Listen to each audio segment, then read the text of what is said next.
আসসালামু আলাইকুম। আজকের বাংলা নিউজে আপনাকে জানাচ্ছি স্বাগত। এখন শুনবেন সংবাদ শিরোনাম। আমাদের সংবাদটি যদি ভালো লাগে লাইক কমেন্ট শেয়ার দিয়ে জানিয়ে দিন আপনার মতামত। জাতীয় সংসদের উচ্চ কক্ষ কেমন হবে ভাষণে জানালেন প্রধান উপদেষ্টা। কঠিন চ্যালেঞ্জ মোকাবেলায় প্রস্তুত থাকার আহ্বান সেনা প্রধানের।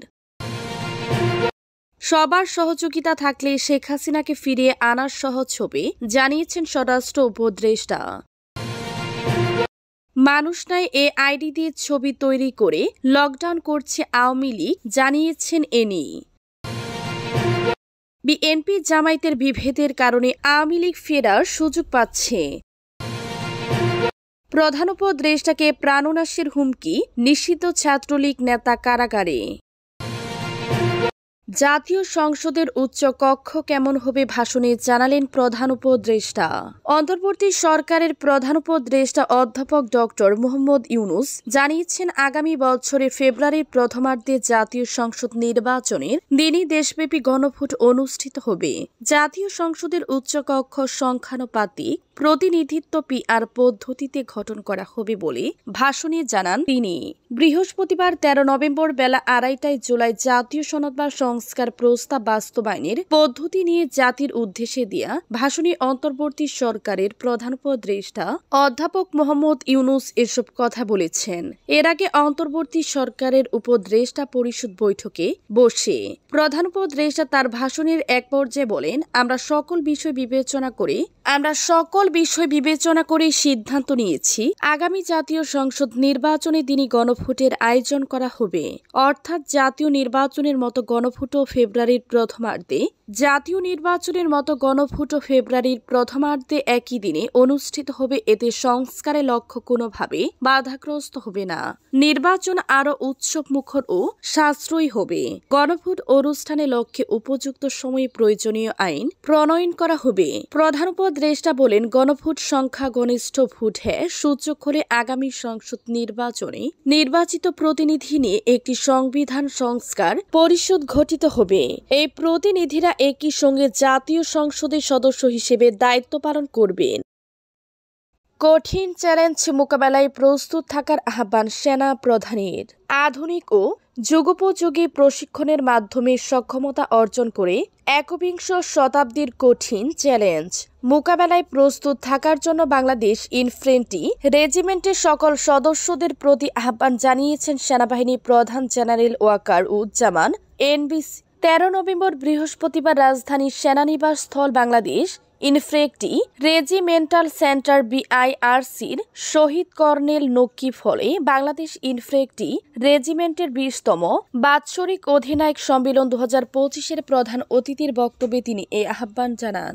সেনাবাহিনীর প্রধান বিআইআরসি সম্মেলন কক্ষে পৌঁছালে তাকে GOC army training and doctrine command ARTDOC commandant Bangladesh infantry regimental centre GOC ১১ পদাতিক ডিভিশন ও এরিয়া কমান্ডার বগুড়া এরিয়া অভ্যর্থনা জানান।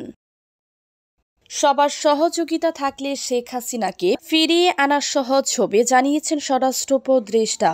গণ অভ্যুত্থানে সংঘটিত মানবতা বিরোধী অপরাধের ক্ষমতাচ্যুত প্রধানমন্ত্রী শেখ হাসিনাকে সবার সহযোগিতা থাকলে অবশ্যই ফিরিয়ে আনা সহজ হবে, এমন মন্তব্য করেছেন স্বরাষ্ট্র উপদেষ্টা lieutenant general of Mohammad Jahangir Alam Chowdhury. বৃহস্পতিবার ১৩ নভেম্বর দুপুরে সচিবালয়ে এক অনুষ্ঠান শেষে সাংবাদিকদের প্রশ্নের জবাবে স্বরাষ্ট্র উপদেষ্টা এ কথা জানান। শেখ হাসিনার বিরুদ্ধে গণহত্যার মামলা রায় নিয়ে কোনো শঙ্কা আছে কিনা জানতে চাইলে তিনি বলেন, কোনো শঙ্কা নেই। শেখ হাসিনাকে ফিরিয়ে আনার বিষয়ে তিনি বলেন, আপনাদের সবার সহযোগিতা থাকলে অবশ্যই ফিরিয়ে আনা সহজ হবে। আপনাদের সবার সহযোগিতা লাগবে। লকডাউনকে ঘিরে সরকার জনমনে দুশ্চিন্তা দূর করতে পেরেছে কিনা এমন প্রশ্নের জবাবে স্বরাষ্ট্র উপদেষ্টা বলেন, রাস্তা তো ওই রকম ফাঁকা না। ফাঁকা থাকলে আপনারা এলেন কিভাবে? অনেকে অনেক কিছু প্রচার করে, কিন্তু বড় ধরনের কোনো সমস্যা নেই। ছোটখাটো দু একটা ঘটনা ঘটছে, আপনারা মিডিয়ায় দেখেছেন, আমিও দেখেছি, সঙ্গে সঙ্গে আমরা অ্যাকশনও নিয়েছি। মানুষ নয় এআই দিয়ে ছবি তৈরি করে লকডাউন করছে আওয়ামী লীগ, জানিয়েছেন এনি। বিএনপির যোগ্য মহাসচিব শহীদউদ্দিন চৌধুরী এনি বলেছেন, আওয়ামী লীগের লকডাউনে কোনো মানুষ নেই, এআই দিয়ে কিছু ছবি তৈরি করে তারা লকডাউন পালন করছে। কিছু নেশাগ্রস্ত উচ্ছৃঙ্খল ছেলেদের দিয়ে টাকার বিনিময়ে প্রধান সড়কে গুপ্তভাবে ভোররাতে একটি জটিকা মিছিল করে বাসে আগুন দিয়ে ছবি তুলে তারা ফেসবুকে ছেড়ে দিচ্ছে। আজ বৃহস্পতিবার 13 নভেম্বর দুপুরে লক্ষ্মীপুরে জনতা ডিগ্রি কলেজে নবীন বরণ অনুষ্ঠানে প্রধান অতিথির বক্তব্যে তিনি এসব কথা বলেন। সদর উপজেলার চরসাই ইউনিয়নে কলেজ মাঠে এ আয়োজন করা হয়। শহীদউদ্দিন চৌধুরী এনি বলেন, 47 সালের আওয়ামী লীগ তাদের নেত্রী শেখ হাসিনা পালিয়ে যেতে হবে কেন? উনি প্রধানমন্ত্রী ছিলেন, নিজের ভোটে নিজে প্রধানমন্ত্রী ছিলেন, রাতের অন্ধকারের প্রধানমন্ত্রী, দখলদারিত্বের প্রধানমন্ত্রী, তাহলে পালিয়ে যেতে হবে কেন? রাজনীতি করেননি ও রাজনীতি করতেও দেননি। বিএনপি জামায়াতের বিভেদের কারণে আওয়ামী লীগ ফেরার সুযোগ পাচ্ছে। জাতীয় নাগরিক পার্টি এনসিপি মুখ্য সমন্বয়ক নাসির উদ্দিন পাটোয়ারি বলেছেন, দুই দল নিজেদের মধ্যে বিভেদ সৃষ্টির কারণে আওয়ামী লীগ ফেরার সুযোগ পাচ্ছে। একদিকে জামায়াতের ভাইয়েরা, অন্যদিকে বিএনপির ভাইয়েরা।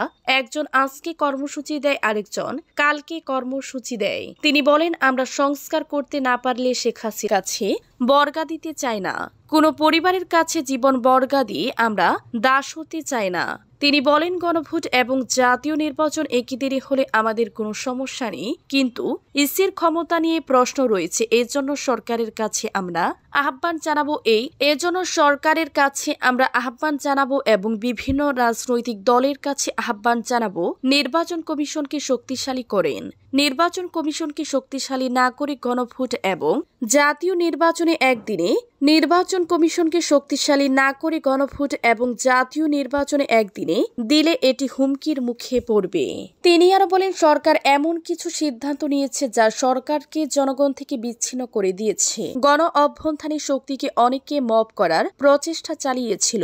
গত 1 বছরে গণ অভ্যুত্থানের শক্তি এখন স্তম্ভিত হয়ে যায়নি। প্রধান উপদেষ্টাকে প্রাণনাশের হুমকি, নিষিদ্ধ ছাত্রলীগ নেতা কারাগারে। অন্তর্বর্তী সরকারের প্রধান উপদেষ্টা ডক্টর মোহাম্মদ ইউনূসকে ফেসবুক লাইভে এসে প্রাণনাশের হুমকি দেয় চট্টগ্রামের বাঁশখালী উপজেলা নিষিদ্ধ ছাত্রলীগ নেতা শেফায়েতুল ইসলাম ইমরানকে গ্রেফতার করেছে পুলিশ। গতকাল বুধবার 12 নভেম্বর ভোরে কক্সবাজার শহরের বাস টার্মিনাল এলাকায় অভিযান চালিয়ে তাকে গ্রেফতার করা হয়। শেফায়েতুল ইসলাম ইমরান বাঁশখালী উপজেলার সোনুয়া ইউনিয়নের 2 নম্বর ওয়ার্ডের মধুখালী গ্রামের মোহাম্মদ রেজাল করিমের ছেলে। এলাকায় ছাত্রলীগ ক্যাডার হিসেবে পরিচিত তিনি। বাঁশখালী থানার ওসি সাইফুল ইসলাম বলেন, কক্সবাজার সদর থানা পুলিশের একটি টিম ইমরানকে গ্রেফতার করেছে বলে আমরা জানতে পেরেছি। তার বিরুদ্ধে আইনি ব্যবস্থা নেওয়া হয়েছে। কক্সবাজার সদর মডেল থানার ওসি মোহাম্মদ ইলিয়াস খান বলেন, গত 14 জুলাই ইমরান চৌধুরী নামের একটি ফেসবুক আইডি থেকে 1 মিনিট 53 সেকেন্ডের একটি হুমকিমূলক ভিডিও সামাজিক যোগাযোগ মাধ্যমে ভাইরাল হয়। প্রধান উপদেষ্টা ডক্টর ইউনূসকে হুমকি দেওয়ার ভিডিওটি ছড়িয়ে পড়ার পর থেকে ইমরান আত্মগোপনে থাকে। তাকে ধরতে চট্টগ্রাম, গোপালগঞ্জ, ঢাকা ও কক্সবাজার সহ বিভিন্ন স্থানে অভিযান চালানো হয়েছিল।